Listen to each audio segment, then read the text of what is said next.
Hello, everyone, and welcome to the fifth and final required video for this trigonometry unit. We have talked about finding missing sides, and now we will talk about finding missing angles using trigonometric ratios. So first things first, use your calculator to fill in the two missing values. Just put in tangent of 30 and cosine of 60 to fill these in. I want to make sure we remember how to do that. Then we will go into these notes. So as we reviewed in the previous notes, you can use trigonometric ratios to find missing sides of right triangles. You can also use trigonometric ratios to find missing angles of right triangles, as long as you know at least two sides. And that is what we're going to talk about today. Okay, we're going to dive right into an example because I think the best way to understand this is to go into it. So the steps we're going to go through is we're going to label the sides of the right triangle. It's very similar to finding a side. It's just this time we're finding angles. Again, after we've done that, we're going to choose which trigonometric ratio we will use. If we have the opposite and hypotenuse, we will use sine because that's the one that includes it. If we have adjacent and hypotenuse, we will use cosine. And if we have opposite and adjacent, we will use tangent. Again, you need to know these trigonometric ratios. You can have them written down. That's fine. Don't need to memorize them, but they're good to have.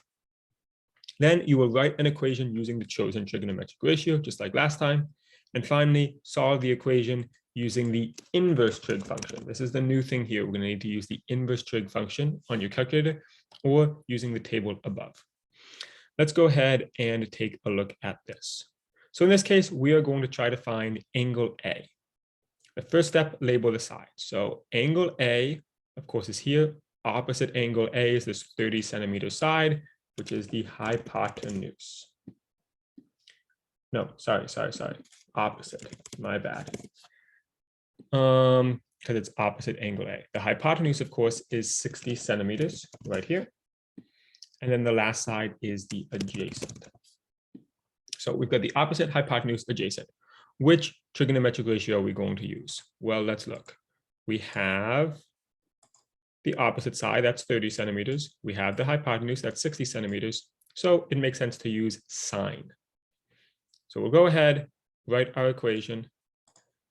Sine equals, I'm just going to write O divided by H. O stands for opposite, H stands for hypotenuse. We'll put in our specific information from this problem.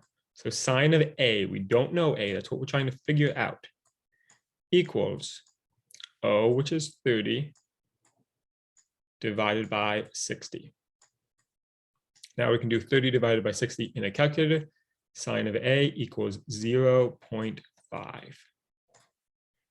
So now we need to work backwards and think, well, what does A have to be if the sine is equal to 0.5? This is where something like the table above could actually be really helpful.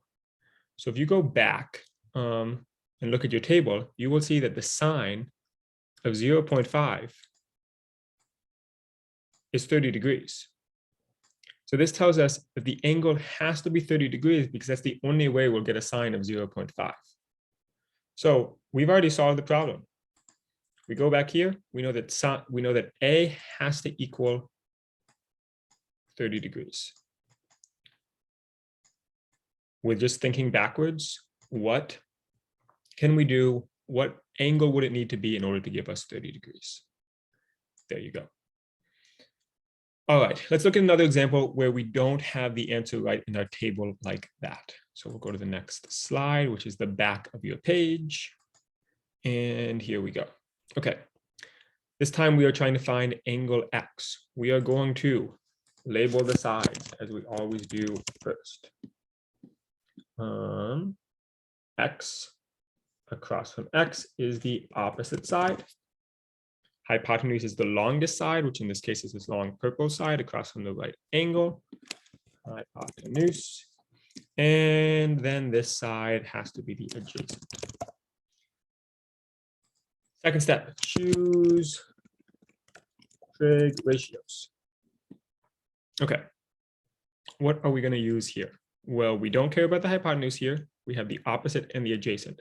So we are going to use tangent. That means we'll write our equation, tangent equals opposite divided by adjacent, O divided by A. Now we need to write equation using the actual values from the problem. So it's tangent of angle X. We'll just put an X, that's what we're trying to figure out, equals opposite, which is 27, divided by adjacent, which is also 27. Now we just need to solve the equation of equation.